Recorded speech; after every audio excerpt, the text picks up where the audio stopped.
আজকে জানো তো আর চিকেনের ঝোল বা কাই খেতে ইচ্ছে হচ্ছিল না। তাই মাকে বললাম আজকে একটু রাতে আমি চিলি চিকেন বানাবো। তো সেই অনুযায়ী চিকেনটাকে ভালো করে ধুয়ে নিয়েছিলাম।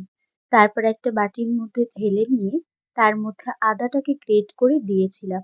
সাথে নুন আর ১ চামচ মতো ভিনেগার, ২টো ডিম। আর ডিমটা মাংস অনুযায়ী কিন্তু দিতে হবে।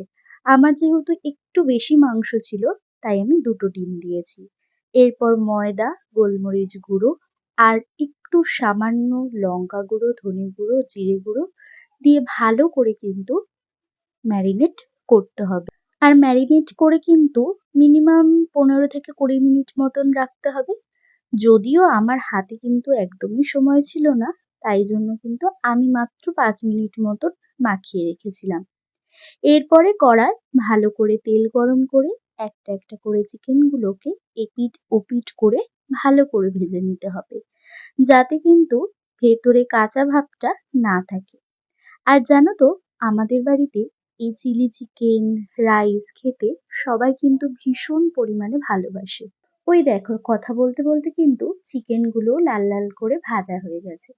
এরপর কড়াইতে আমি ওই তেলে আদা, রসুন কুচি করে রেখেছিলাম সেইগুলোকেই দিয়ে দিলাম।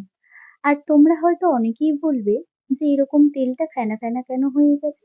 আসলে চিকেনের মধ্যে যেহেতু ডিম দিয়েছিলাম, তাই ওই তেলেই রান্নাটা করেছি, তাই এরকম হয়েছে। তারপর কড়াইতে কেটে রাখা পেঁয়াজ, ক্যাপসিকাম গুলো কিন্তু দিলাম। আর এগুলোকে হাফ সেদ্ধ হাফ ভাজতে হবে। তারপর জানো তো, বাটিতে আমি টমেটো সস, চিলি সস আর সয়া সস কিন্তু একসাথে ভালো করে গুলিয়ে নিয়েছিলাম। সেটাকেই এটা ভাজা হয়ে গেলে মোটামুটি সেটাকে কিন্তু এর মধ্যে ঢেলে দিতে হবে। তারপর দিতে হবে স্বাদ মতো নুন আর গোলমরিচ গুঁড়ো। তারপর কিন্তু ভালো করে জিনিসটাকে নাড়তে হবে। নেড়ে চেড়ে ভালো করে ফুটিয়ে নিতে হবে।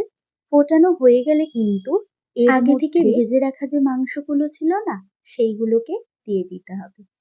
আর হ্যাঁ, আর একটা জিনিস যেটা বলতে ভুলে গেছি, আমি কিন্তু এর মধ্যে একটু শেজওয়ান সসও কিন্তু অ্যাড করেছিলাম। তোমরা যে যার ঝাল মতন কিন্তু তোমরা অ্যাড করে নিতে পারো। তোমরা কিন্তু লঙ্কার গুঁড়ো একটু বেশি করে দিতে পারো তোমাদের স্বাদ অনুযায়ী।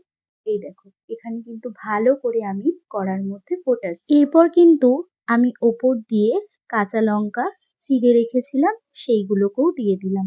তারপর আরো ১০-১৫ মিনিট মতো ভালো করে ঢেকে রেখে নেড়ে চেড়ে নামিয়ে নিলেই কিন্তু আমাদের চিলি চিকেন রেডি।